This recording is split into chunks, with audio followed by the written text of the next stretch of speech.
Hello everyone and welcome back to my channel, Healthy Texas Vegan. Today I am making the corn and bean enchiladas. The recipe is by Mary McDougall. I wanted to make these. I will eat on these throughout the week, but they're simple, easy to make, and her recipes are always good and delicious. So let's get started. Okay, so to begin with, I am making a half recipe of the Mary McDougall's bean and corn enchiladas. I already had refried beans stored in my freezer that I had made, earlier or previously. So that's what I'm using today for the recipe, 2 cups. But, you can use a can for sure. This just happens to be what I have, so what I wanted to use. Okay, so 2 cups of refried beans, a half a cup of chopped onion. It actually calls for scallions, but I didn't have any, so I'm just using what I have on hand. And then 3/4 of a cup of frozen corn kernels, but like I said, I'm using half a recipe, so. And then it calls for a can of black olives. That's about a half to 3/4 of a can. And then 2 tablespoons of green chilies, chopped green chili. So we're going to mix all of this together. It's incorporated really well.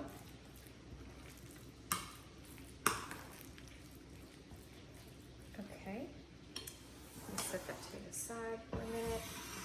So it calls for,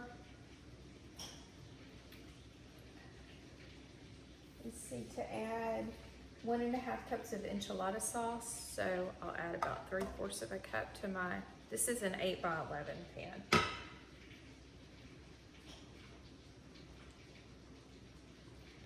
And then you take, I have corn tortillas from Whole Foods.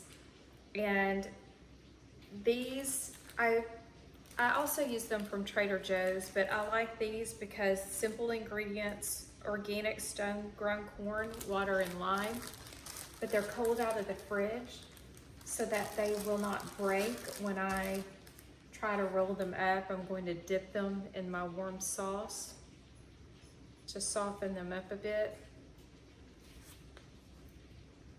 Let me this, so when I start rolling, I'm going to just add them to my pan. Kind of shake that off a bit. And then I want to place some filling in the middle. Just a good spoon full. And then roll it up.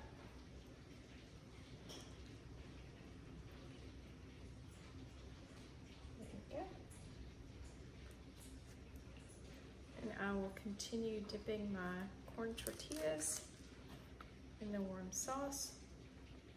And this enchilada sauce is also her recipe for homemade enchilada sauce. I've made it before. It's simple, super easy to make, and it's very tasty.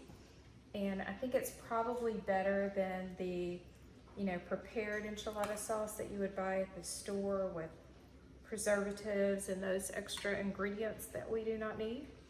So I'll link the recipe to that as well. Super easy to make, and like I said, it's really good.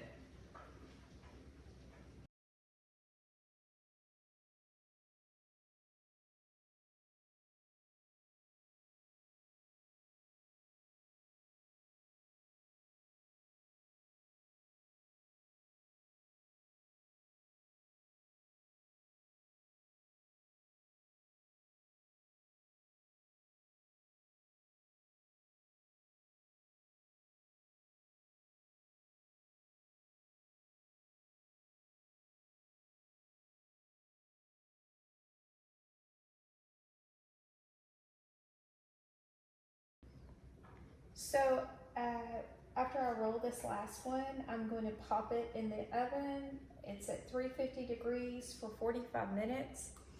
And another interesting thing is she said to top the pan with parchment paper and then line with foil, because the, she didn't say this, but I'm guessing because the tomato-based enchilada sauce could be acidic on the aluminum foil, and that's when aluminum can cause a problem. I've heard Dr. Bernard and Dr. McDougall talk about that. So I'm going to cover it with parchment paper, aluminum foil, pop it in the oven for 45 minutes at 350 degrees, and then we'll see how it tastes after that.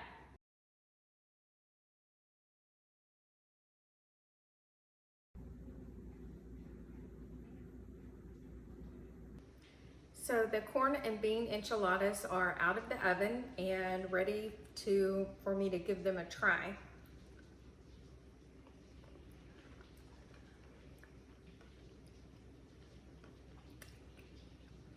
Very good, and so simple and easy to make.